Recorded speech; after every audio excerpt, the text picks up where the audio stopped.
Hey everyone, this is Carbonite, and today I'm bringing you a bit of a discussion video. I wanted to talk about the new time rules for Vanguard, and more specifically about my experience with them during this past weekend's BSF Ontario. This video is going to be going over my thoughts and opinions, so if you disagree with anything I say in this video, that's totally fine. Sound off in the comments. I definitely don't mind this being a bit of a platform for discussion, just keep it civil. So with that out of the way, let's get into it. So before we get into any discussion on top, we should probably review what the new rules actually are. So previously, if time was called, the players would have an extra 10 minutes of overtime, or 3 turns, with a check for damage after.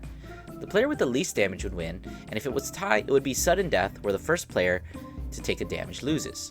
The new time rules have eliminated all overtime. As soon as any time is called, any player still in game will receive a double loss. Since Springfest was a team event, it was a double loss for the players, but not the team. If the game was not determinative, the game loss wouldn't matter, but if it was, I believe both teams got a double loss. The total time for each round was 30 minutes for Standard and Shadowverse, and 35 minutes for Tri-Regulation and Weiss. I believe they actually did use the old time rules when it came to top 8 for both formats. So, I'm going to start off with the positives. As you can probably guess, the day actually went much faster than it usually does. This being the third Springfest I've been to, it went by far the smoothest of any previous event. Huge props to the Bushiroad team on day 1. We ended up starting the tournament early at 9:54 and finished Swiss rounds around 3 o'clock.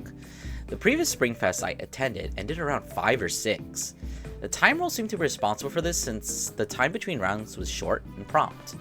Aside from avoiding the natural exhaustion that comes from spending 8+ hours at a venue, it also gave everyone ample time to shop and play the side event after the tournament.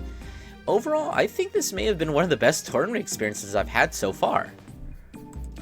Now, of course, once we get into the tournament itself, that's when we see the main negatives of the new rules. As soon as time is called, if you're still playing, it's an automatic loss. No ifs, ands, or buts. I'm pretty sure this ruined a lot of team scores and probably kept some people out of reaching top 8. I'm not super familiar with the ins and outs of Swiss scoring, so I can't say for certain though.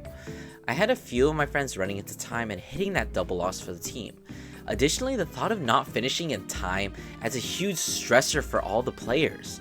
One of my own teammates made game-determinative misplays and miscalculations because he only had 5 more minutes left in the round. All that being said, my personal opinion is that the new time rules are fine. From what I could see, the vast majority of matches were finished within the time limit. If you take a look at some of the fight replays on my channel, you'll see that most standard matches range from 10 to 15 minutes. Obviously, in high-stakes matches, people want to take longer to carefully think out their decisions, and that'll make the games last a little bit longer. But I can't realistically see this adding any more than like 10 or so minutes. Now, I personally didn't ever need extra time to finish my games, but I can see there are people who play slow, or people who are just playing a new deck for the first time, taking up the whole 30 minutes. I know the new time rules kind of suck, and it kind of remains to be seen the impact that they have on singles events, but for Springfest, they appear to have a net positive effect. As I said at the start, if you disagree, you're totally within your right to hate them. I tried my best to approach the subject from an objective point of view, but there's always going to be bias contributing to the discussion. Maybe if my team had gotten a double loss, I would have felt differently, but as it stands, I'm still totally alright with them. So, that's going to be it for me. I hope you guys enjoyed. Don't forget to do all these things, like, comment, subscribe, and I will see you guys in the next one.